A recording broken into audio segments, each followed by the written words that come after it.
The challenge of nation building covered in the last chapter was accompanied by the challenge of instituting democratic politics. Thus, electoral competition among political parties began immediately after independence. In this chapter, we look at the first decade of electoral politics in order to understand the establishment of a system of free and fair elections, the domination of the Congress Party in the years immediately after independence, and the emergence of opposition parties and their policies. Chapter 2: Era of One Party Dominance. Challenge of Building Democracy. You now have an idea of the difficult circumstances in which independent India was born. You have read about the serious challenge of nation building that confronted the country right in the beginning. Faced with such serious challenges, leaders in many other countries of the world decided that their country could not afford to have democracy. They said that national unity was their priority and that democracy will introduce differences and conflicts. Therefore, many of these countries that gained freedom from colonialism experienced non democratic rule. It took various forms: nominal democracy but effective control by one leader, one party rule, or direct army rule. Non democratic regimes always started with the promise of restoring democracy very soon, but once they established themselves, it was very difficult to dislodge them. The conditions in India were not very different, but the leaders of the newly independent India decided to take the more difficult path. Any other path would have been surprising, for our freedom struggle was deeply committed to the idea of democracy. Our leaders were conscious of the critical role of politics in any democracy. They did not see politics as a problem, they saw it as a way of solving the problems. Every society needs to decide how it will govern and regulate itself. There are always different policy alternatives to choose from. There are different groups with different and conflicting aspirations. How do we resolve these differences? Democratic politics is an answer to this question. While competition and power are the two most visible things about politics, the purpose of political activity is and should be deciding and pursuing public interest. This is the route our leaders decided to take. Last year, you studied how our constitution was drafted. You would remember that the constitution was adopted on 26 November 1949 and signed on 24 January 1950, and it came into effect on 26 January 1950. At that time, the country was being ruled by an interim government. It was now necessary to install the first democratically elected government of the country. The constitution had laid down the rules, now the machine had to be put in place. Initially, it was thought that this was only a matter of a few months. The Election Commission of India was set up in January 1950. Sukumar Sen became the first chief election commissioner. The country's first general elections were expected sometime in 1950 itself. But the Election Commission discovered that it was not going to be easy to hold a free and fair election in a country of India's size. Holding an election required delimitation or drawing the boundaries of the electoral constituencies. It also required preparing the electoral rolls or the list of all the citizens eligible to vote. Both these tasks took a lot of time. When the first draft of the rolls was published, it was discovered that the names of nearly 40 lakh women were not recorded in the list. They were simply listed as wife of or daughter of. The Election Commission refused to accept these entries and ordered a revision if possible and deletion if necessary. Preparing for the first general election was a mammoth exercise. No election on this scale had ever been conducted in the world before. At that time, there were 17 crore eligible voters who had to elect about 3,200 MLAs and 489 members of Lok Sabha. Only 15% of these eligible voters were literate. Therefore, the Election Commission had to think of some special method of voting. The Election Commission trained over 3 lakh officers and polling staff to conduct the elections. It was not just the size of the country and the electorate that made this election unusual. The first general election was also the first big test of democracy in a poor and illiterate country. Till then, democracy had existed only in the prosperous countries, mainly in Europe and North America, where nearly everyone was literate. By that time, many countries in Europe had not given voting rights to all women. In this context, India's experiment with universal adult franchise appeared very bold and risky. An Indian editor called it the biggest gamble in history. Organizer, a magazine, wrote that Jawaharlal Nehru would live to confess the failure of universal adult franchise in India. A British member of the Indian Civil Service claimed that a future and more enlightened age will view with astonishment the absurd farce of recording the votes of millions of illiterate people. The elections had to be postponed twice and finally held from October 1951 to February 1952.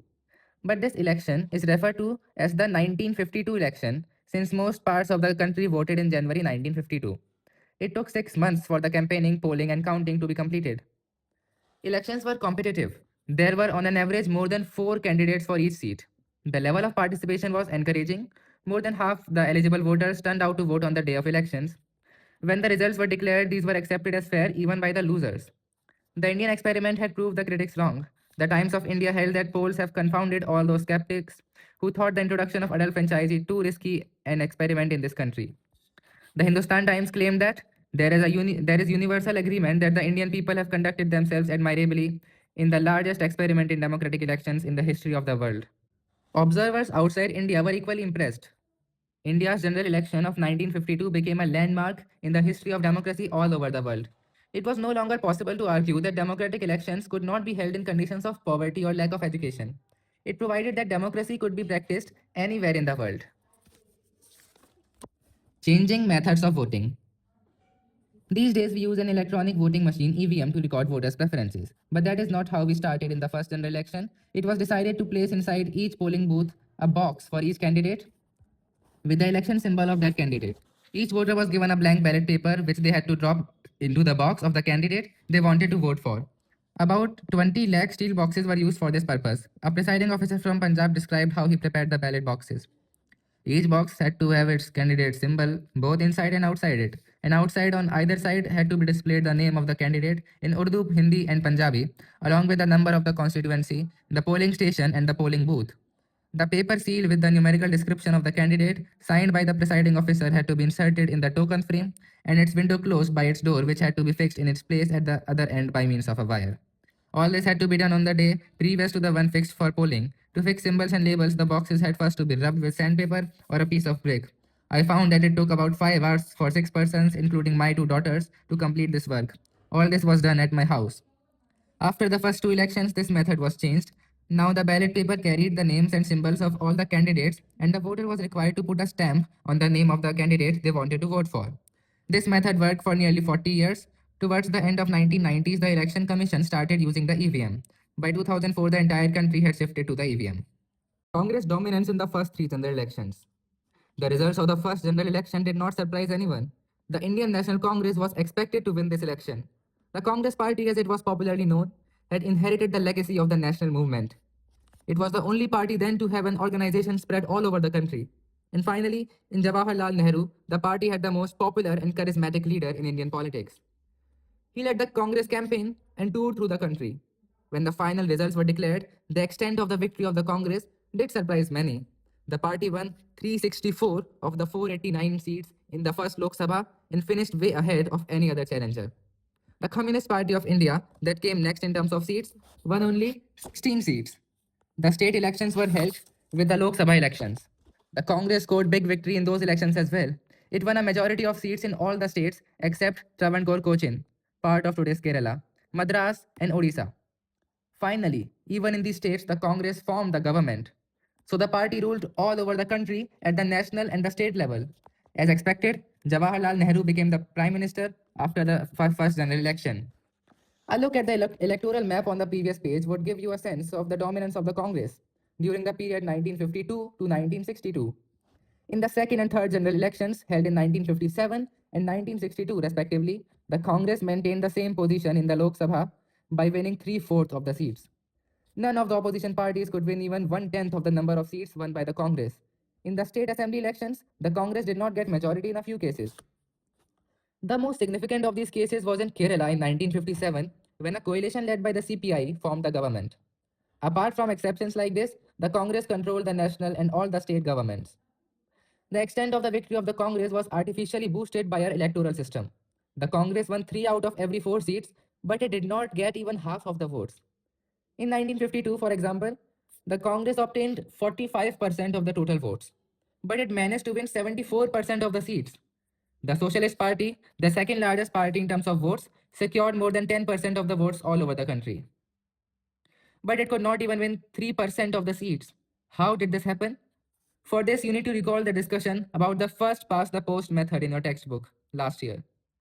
In this system of election that has been adopted in our country, the party that gets more votes than others tends to get much more than its proportional share. That is exactly what worked in favor of the Congress. If we add up the votes of all the non-Congress candidates, it was more than the votes of the Congress. But the non-Congress votes were divided between different rival parties and candidates. So the Congress was still way ahead of the opposition and managed to win. Communist victory in Kerala.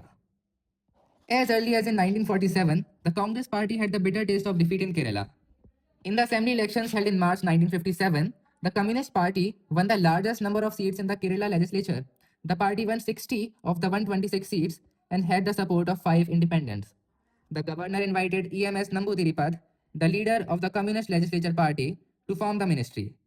For the first time in the world, a Communist Party government had come to power through democratic elections. On losing power in the state, the Congress Party began a liberation struggle against the elected government. The CPI had come to power on the promise of carrying out radical and progressive policy measures.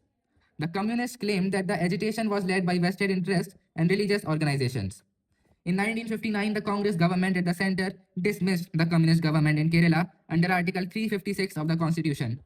The decision proved very controversial and was widely cited as one of the prominent instances of the misuse of constitutional emergency powers. India is not the only country to have experienced the dominance of one party. If we look around the world, we find many other examples of one party dominance. But there is a crucial difference between these and the Indian experience. In the rest of the cases, the dominance of one party was ensured by compromising democracy. In some countries like China, Cuba, and Syria, the constitution permits only a single party to rule the country. Some others, like Myanmar, Belarus, Egypt, and Eritrea, are effectively one party states due to legal and military measures.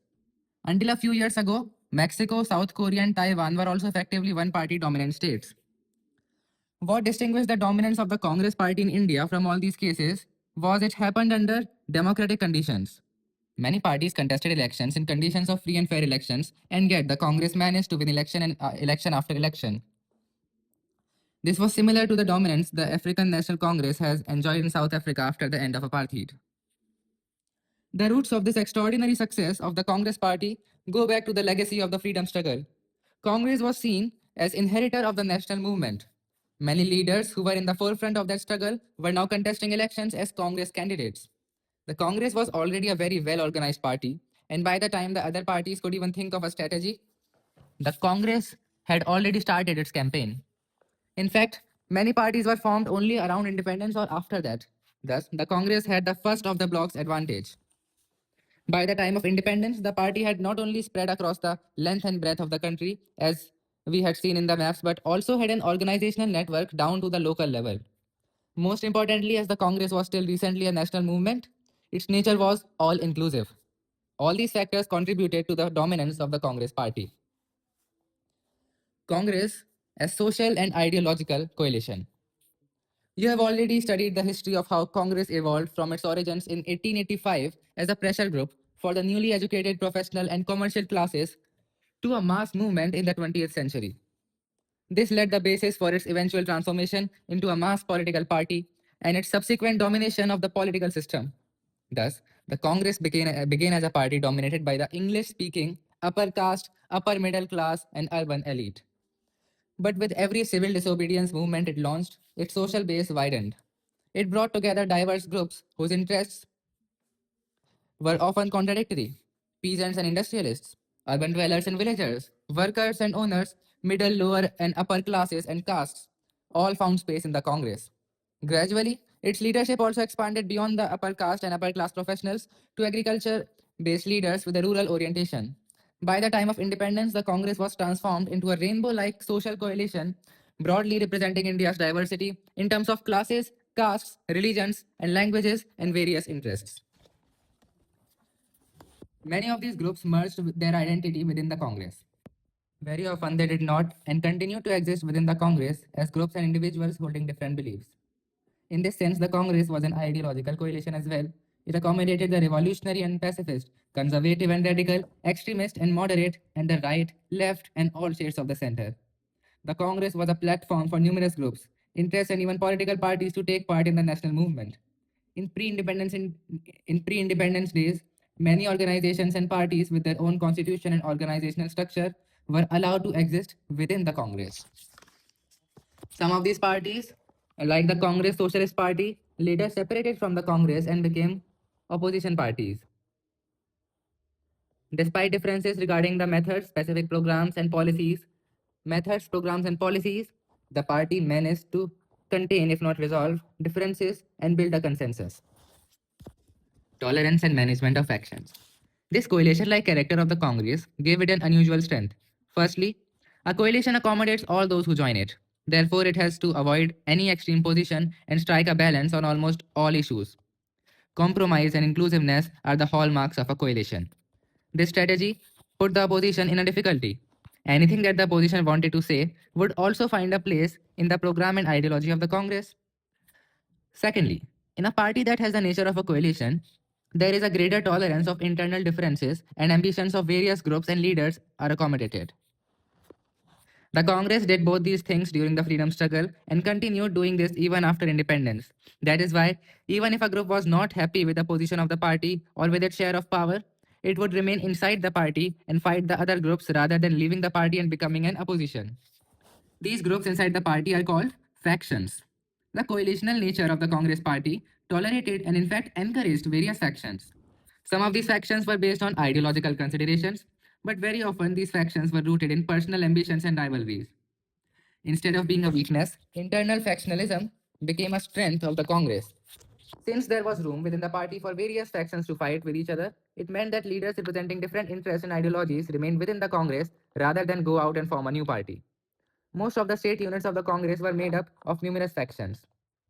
The factions took different ideological positions, making the Congress appear as a grand centrist party.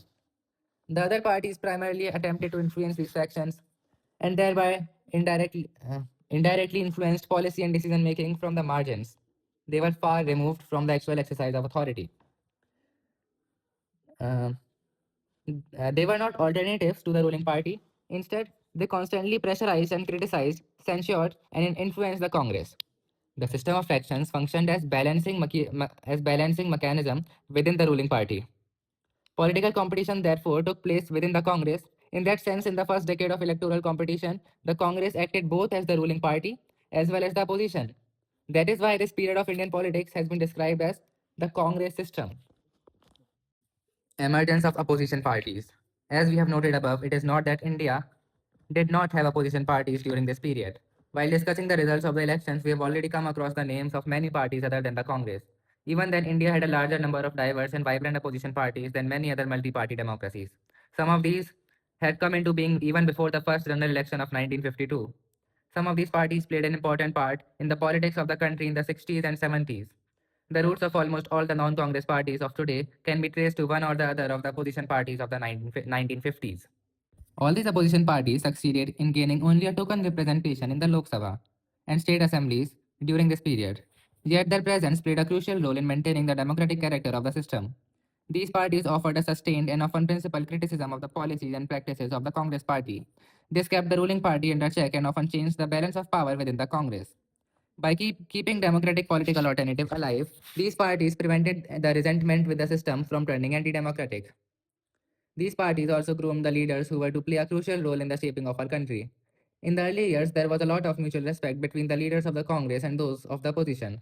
The interim government that ruled the country after the declaration of independence and the first general election included opposition leaders like Dr. Ambedkar and Shyama Prasad Mukherjee in the cabinet. Jawaharlal Nehru often referred to his fondness of the Socialist Party and invited socialist leaders like Jayaprakash Narayan to join his government. This kind of personal relationship with and respect for political adversaries declined after the party competition grew more intense. Thus, this first phase of democratic politics in our country was quite unique. The inclusive character of the national movement led by the Congress enabled it to attract different sections, groups, and interests, making it a broad based social and ideological coalition. The key role of the Congress in the freedom struggle thus gave it a head start over others.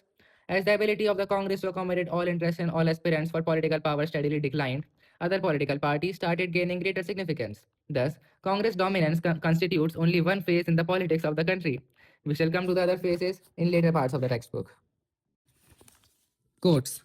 In India, hero worship plays a part in its politics, unequaled in magnitude by by the part it plays in the politics of any other country. But in politics, hero worship is a sure road to degradation and eventual dictatorship. Dr. B.R. Ambedkar, speech in Constituent Assembly, 25 November 1949. Tandon's election is considered by Congress members more important than my presence in the government or the Congress. I have completely exhausted my utility both in the Congress and government.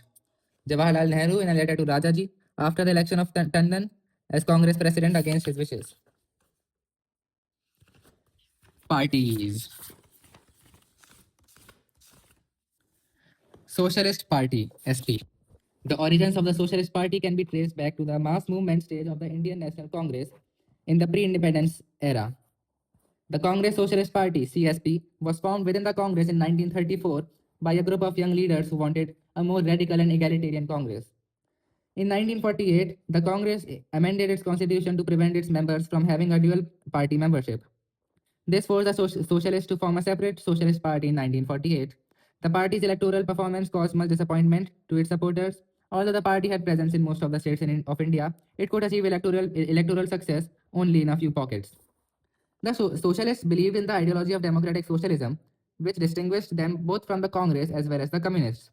They criticized the Congress for favoring capitalists and landlords and for ignoring the workers and the peasants. But the socialists faced a dilemma when in 1955 the Congress declared its goal to be the socialist pattern of society. Thus, it became difficult for the socialists to present themselves as an effective alternative to the Congress. Some of them, led by Ram Manohar Lohia, increased their distance from and criticism of the Congress party. Some others, like Ashoka Mehta, advocated a limited cooperation with the Congress. The Socialist Party went through many splits and reunions, leading to the formation of many socialist parties. These included the Kisan Mazdoor Praja Party, the Praja Socialist Party, and the Samyukta Socialist Party. Jayaprakash Narayan, Achyut Patwardhan, Ashoka Mehta, Acharya Narendra Dev, Ram Manohar Lohia, and S.M. Joshi were among the leaders of the socialist parties. Many parties in contemporary India, like the Samajwadi Party, the Rashtriya Janata Dal, the Janata Dal United, and the Janata Dal Secular, trace their origins to the Socialist Party. The Communist Party of India, CPI. In the early 1920s, communist groups emerged in different parts of India, taking inspiration from the Bolshevik Revolution in Russia and advocating socialism as the solution to problems affecting the country. From 1935, the communists worked mainly from within the fold of the Indian National Congress. A parting of ways took place in December 1941 when the communists decided to support the British in their war against Nazi Germany. Unlike other non Congress parties, the CPI had a well oiled party machinery and dedicated cadre at the time of independence. However, independence raised different voices in the party. The basic question that troubled the party was the nature of Indian independence. Was India really free or was freedom a sham? Soon after independence, the party thought that the transfer of power in 1947 was not true independence and encouraged violent uprisings in Telangana. The communists failed to generate popular support for their position and were crushed by the armed forces. This forced them to rethink their position. In 1951, the Communist Party abandoned the path of violent revolution and decided to participate in the approaching general elections. In the first general election, CPI won 16 seats and emerged as the largest opposition party. The party's support was more concentrated in Andhra Pradesh, West Bengal, Bihar, and Kerala. A.K. Gopalan, S.A. Dange, E.M.S. Namboodiripad, P.C. Joshi, Ajay Ghosh, and P. Sundaraiah were among the notable leaders of the CPI. The party went through a major split in 1964 following the ideological rift between Soviet Union and China. The pro-Soviet faction remained as the CPI, while the opponents formed the CPI-M. Both these parties continue to exist to this day. Bharatiya Janasangh (BJS). The Bharatiya Janasangh was formed in 1951 with Shyama Prasad Mukherjee as its founder president. Its lineage, however, can be traced back to the Rashtriya Swayam Sevak Sangh (RSS) and the Hindu Mahasabha before independence. The Janasangh was different from other parties in terms of ideology and programs. It emphasized the idea of one country, one culture, and one nation, and believed that the country could become modern, progressive, and strong on the basis of Indian culture and traditions. The party called for a reunion of India and Pakistan in Akhand Bharat. The party was in forefront of the agitation to replace English with Hindi as the official language of India and was also opposed to the granting of concessions to religious and cultural minorities. The party was a consistent advocate of India developing nuclear weapons, especially after China carried out its atomic tests in 1964. The 1950s Jansangh remained on the margins of the electoral politics and was able to secure only 3 Lok Sabha seats in 1952 elections and 4 seats in 1957 general elections to Lok Sabha. In the early years, its support came mainly from the urban areas in the Hindi-speaking states like Rajasthan, Madhya Pradesh, Delhi, and Uttar Pradesh. The party's leaders included Shyama Prasad Mukherjee, Deen Dayal Upadhyay, Balaraj Madhok. The Bharatiya Janata Party traces its roots to the Bharatiya Jansangh. Marathi film Simhasan, based on Arun Sadhu's two novels Simhasan and Mumbai Dinang. A story about political struggle, characters Chief Minister and Digu Tipnis, Sutradhar, etc. Year 1981, director Jabbar Patel, screenplay Vijay Tendulkar, cast Nilu Phule, Arun Sarnaik, Dr. Sriram Lagu, Satish Dobashi, Datta Bhatt, Madhukar Toradmal, Madhav Vatve, Mohan Agashe. Leaders boxes. Maulana Abdul Kalam Azad, 1888 to 1958. Original name Abul Kalam Muhyiddin Ahmad, scholar of Islam, freedom fighter and Congress leader, proponent of Hindu Muslim unity, opposed to partition, member of Constituent Assembly, education minister in the first cabinet of Free India. Rajkumari Amrit Kaur, 1889 to 1964. A Gandhian and freedom fighter, belonged to the royal family of Kapurthala, inherited Christian religion from her mother, member of Constituent Assembly, Minister of Health in independent India's first ministry, continued as Health Minister till 1957. Acharya Narendra Dev, 1889 to 1956. Freedom fighter and founding president of the Congress Socialist Party. Jailed several times during the freedom movement, active in peasants movement, a scholar of Buddhism. After independence, led the Socialist Party and later the Praja Socialist Party. Baba Saheb Bhimrao Ramji Ambedkar, 1891 to 1956, the leader of the anti-caste movement and the struggle for justice to the Dalits, scholar and intellectual, founder of Independent Labour Party. Later founded the Scheduled Caste Federation, planned the formation of the Republican Party of India, member of Viceroy's Executive Council during the Second World War, chairman drafting committee of the Constituent Assembly, minister in Nehru's first cabinet after independence, resigned in 1951 due to differences over the Hindu Code Bill, adopted Buddhism in 1956 with thousands of followers. Rafi Ahmad Kidwai, 1894 to 1954, 1894 to 1954, Congress leader from UP, minister in UP in 1937 and again in 1946, Minister of Communications in the first Ministry of Free India, Food and Agriculture Minister 1952 to 54. A.K. Gopalan 1904 to 1977, Communist leader from Kerala, worked as a Congress worker initially, joined the Communist Party in 1939. After the split in the Communist Party in 1964, joined the CPIM and worked to strengthening the party.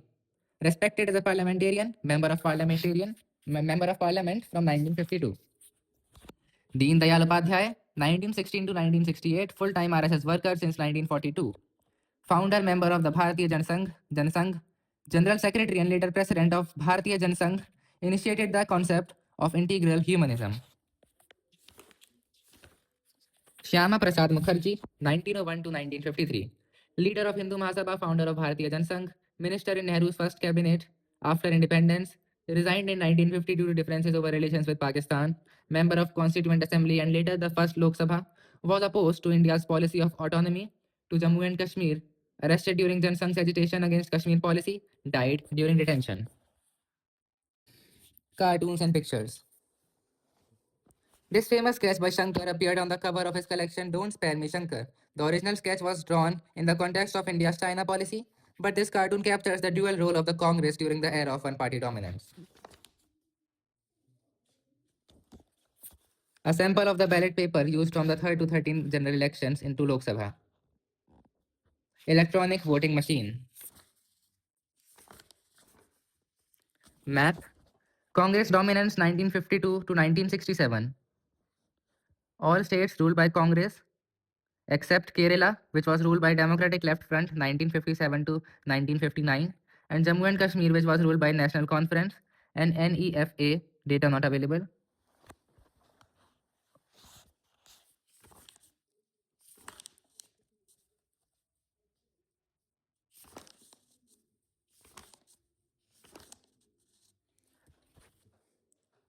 Tug of War resumed by Shankar, 29 August 1954, is a cartoonist impression of the relative strength of the opposition and the government.